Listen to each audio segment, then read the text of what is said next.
나는 여행을 하다 우연히 한 작은 마을에 들르게 되었다. 이곳은 관광지라고 하기에는 너무 조용했고 어딘지 모르게 시간이 멈춘 듯한 분위기를 풍겼다. 하지만 나의 관심을 사로잡은 것은 오래된 건물도 한적한 거리도 아니었다. 그것은 바로 마을 광장의 한 벤치에 매일 같은 시간, 같은 모습으로 앉아있는 한 노인이었다. 그는 마치 정해진 의식을 치르듯 벤치에 앉아 멀리 어딘가를 바라보고 있었다. 비가 오는 날에도 바람이 거세게 부는 날에도 그는 한결같이 그 자리를 지켰다. 처음에는 단순히 마을 주민이겠거니 했지만 이상한 점이 있었다. 마을 사람들은 그를 알아보면서도 마치 그 존재를 모른 척하는 듯 보였다. 누구도 그에게 말을 걸지 않았고 그에 대한 이야기를 나누지 않았다. 나는 호기심이 생겼다. 대체 이 노인은 왜 매일 같은 자리에서 같은 행동을 반복하는 걸까? 그리고 왜 마을 사람들은 그를 마치 보이지 않는 존재처럼 대하는 걸까? 며칠 동안 나는 그를 유심히 지켜보았다. 노인은 항상 같은 시간에 벤치에 앉았고 해가 지기 전 조용히 자리에서 일어나 어디론가 사라졌다. 단 한 번도 예외는 없었다. 나는 더 이상 궁금증을 참을 수 없었다. 결국 어느 날 용기를 내어 그에게 다가갔다. 안녕하세요. 나는 조심스럽게 말을 걸었다.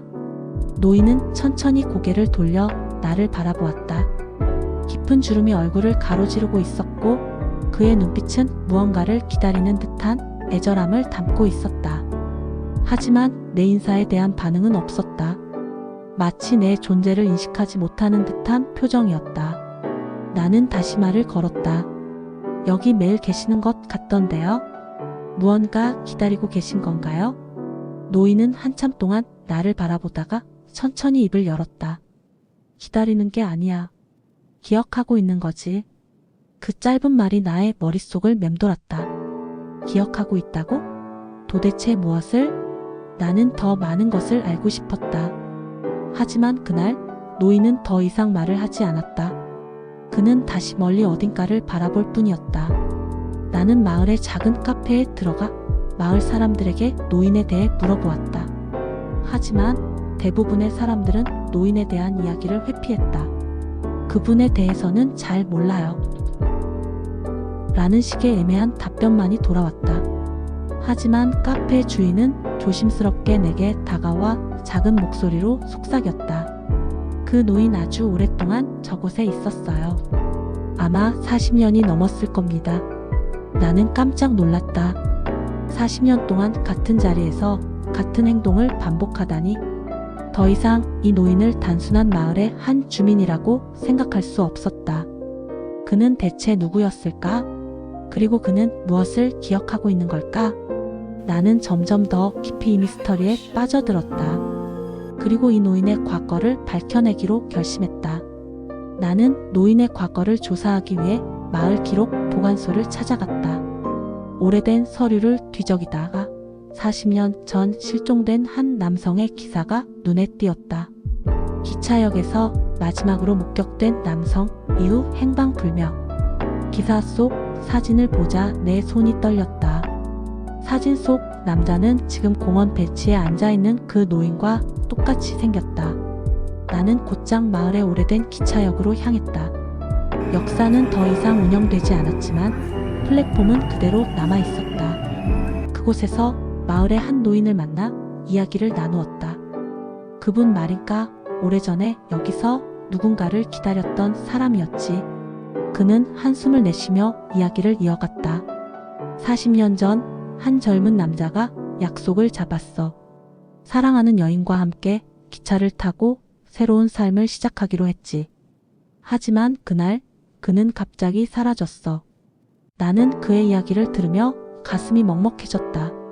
그 여인은 어떻게 되었나요? 그녀는 평생을 그를 기다렸지. 기차역 근처에서 작은 가게를 운영하며 그가 돌아오기를 기다렸어. 하지만 결국 몇 년 전에 세상을 떠났어. 나는 벤치에서 앉아있던 노인의 모습이 다시 떠올랐다. 그는 기다리는 것이 아니라 기억하고 있었던 것이다. 그의 잃어버린 기억 속에 아직도 그녀가 존재하고 있었다. 나는 마을의 오래된 편지 보관소에서 한 통의 편지를 발견했다. 그녀가 남긴 마지막 편지였다. 그 편지를 노인에게 건네자 그의 손이 떨렸다. 편지를 읽어 내려가던 그의 눈에서 눈물이 흐르기 시작했다. 그는 손으로 얼굴을 감싸고 조용히 말했다. 나는 그녀를 만나러 가야 해. 그날 이후로 그는 다시 공원 벤치에 앉지 않았다. 그는 자신의 과거를 되찾았고 더 이상 기다릴 필요가 없었다. 그는 그녀가 남긴 마지막 흔적을 따라 마을을 떠났다. 나는 그가 떠난 자리에서 마지막 편지를 다시 읽어보았다. 기억이 돌아오지 않더라도 괜찮아요. 당신이 나를 사랑했다는 사실 하나만으로 충분해요. 난 언제나 당신을 기다릴 거예요. 나는 편지를 접고 하늘을 바라보았다. 노인은 이제 더 이상 기다리지 않는다. 그는 마침내 자신을 기다리고 있던 사랑을 향해 걸어갔다. 나는 그 벤치에 앉아 한참을 생각에 잠겼다. 인연이란 때로는 시간을 넘어 다시 이어지는 것일지도 모른다고. 노인이 떠난 마을에는 여전히 조용한 바람이 불었지만 이제 그 벤치는 더 이상 기다림의 자리로 남아있지 않았다. 그것은 마침내 기억과 사랑이 완성된 자리였다. 그의 이야기는 내 가슴속에 오래도록 남을 것이었다. 그리고 나는 다짐했다. 나 또한 소중한 사람들에게 내가 가진 감정을 아끼지 않고 표현하며 살아가리라고.